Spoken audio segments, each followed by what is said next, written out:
అందరికీ నమస్కారం. నేను మీ శివ బాలాజీ. రీసెంట్‌గా ఒక ఇన్సిడెంటు చాలా డిస్టర్బ్ చేసింది మా ఇంట్లో. ఏంటంటే అది మా అబ్బాయి ధన్విన్ పెద్ద అబ్బాయి సడెన్‌గా వచ్చి ఆహ్, నా క్లాస్‌మేట్ చనిపోయాడని చెప్పాడనమాట. అదేంటి ఎలా అయింది అంటే రోడ్‌లో నుంచున్నప్పుడు ఒక ఆర్టీసీ బస్ వచ్చి గుద్దేసింది అని చెప్పాడు తను. కొంచెం బాధపడ్డాను. అండ్ కొంచెం డిస్టర్బ్ కూడా అయింది. బట్ వీడియో చూసినప్పుడు ఎంత కోపం వచ్చిందంటే ఆ అబ్బాయి పాపం పొద్దున్న తన స్కూల్‌కెళ్ళడం కోసం, స్కూల్ బస్ కోసం వెయిట్ చేస్తున్నాడు. ఒక కార్నర్‌లో రోడ్‌కి పక్కన చాలా సేఫ్ ప్లేస్‌లోనే.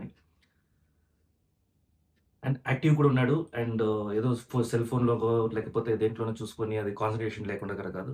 సడెన్‌గా ఒక ఆర్టీసీ బస్సు ఫాస్ట్‌గా వస్తూ ఒక వెహికల్ కార్ వచ్చి అడ్డం వచ్చిందని చెప్పేసి బ్రేక్ కంట్రోల్ కూడా లేకుండా అట్లా తిప్పేసాడనమాట. అంటే అంత స్పీడ్ అది. తిప్పేసాడు. ఆ అబ్బాయిని డైరెక్ట్‌గా వెళ్లి గుద్దేసాడు.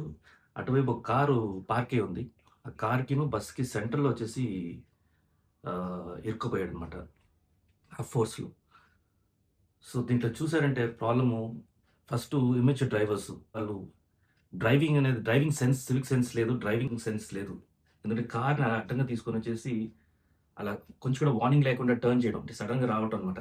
వీళ్ళ వల్ల ఇలాంటి డ్రైవర్స్ వల్ల హైవేస్‌లో గాని, ఇక్కడ రోడ్స్‌లో గాని చాలా యాక్సిడెంట్స్ జరుగుతాయి.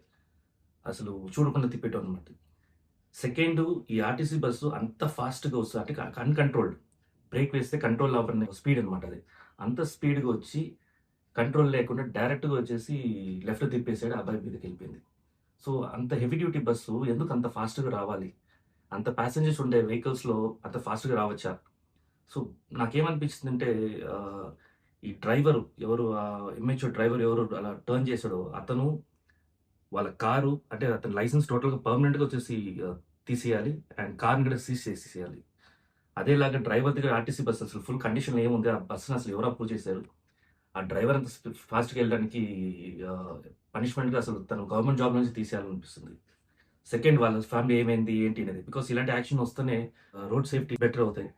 ద సేమ్ టైమ్ స్టూడెంట్స్ ఇలాంటి పికప్ పాయింట్స్‌లో వాళ్ళకి సేఫ్టీ అనేది ఫస్టు ఇవ్వాలి. ఎక్కడ పడితే అక్కడ నుంచొని, ఎక్కడ పడితే అక్కడ బస్సు ఆగటం అనేది ఆ సిస్టమ్ అనేది టోటల్‌గా తీసేసి ఒక స్టాండర్డ్ సిస్టమ్ తీసుకురావాలని కోరుకుంటున్నాను. పికప్ పాయింట్స్ వచ్చేసి జోన్ డిజైన్ చేయాలి. సో దట్ వెహికల్స్ వెళ్ళే వాళ్ళు కూడా వచ్చేసి ఒక అవేర్‌నెస్ ఉంటది. ఇక్కడ పికప్ పాయింట్ ఉంది స్టూడెంట్స్‌ది అని.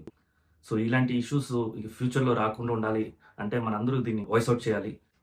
And even RTC heavy duty buses ఇలాంటివి అంతా ఆర్టీసీ ఎస్పెషల్లీ 30 కిలోమీటర్స్ కంటే స్పీడు వెళ్ళకూడదనేది ఒకటి కట్ ఆఫ్ పెట్టేసేయాలి. సో, ఇలాంటి థాట్స్ ఉన్నాయి. సో, మీరు కూడా అవన్నీ షేర్ చేసుకోండి. ఫ్యూచర్‌లో ఇలాంటి పిల్లలకి ఏ డిస్టర్బెన్స్ రాకుండా ఉండాలని కోరుకుంటున్నాను. మనం ఇండియాలో యాక్సిడెంట్స్ ఇలాగే జరుగుతాయి. అది మనం మార్చలేము. అది ఇది అని చాలా మంది మాట్లాడుకుంటాం. బట్ ఈ ప్లేస్‌లో సంథింగ్ ఒక స్టెప్ తీస్తున్నా నేను.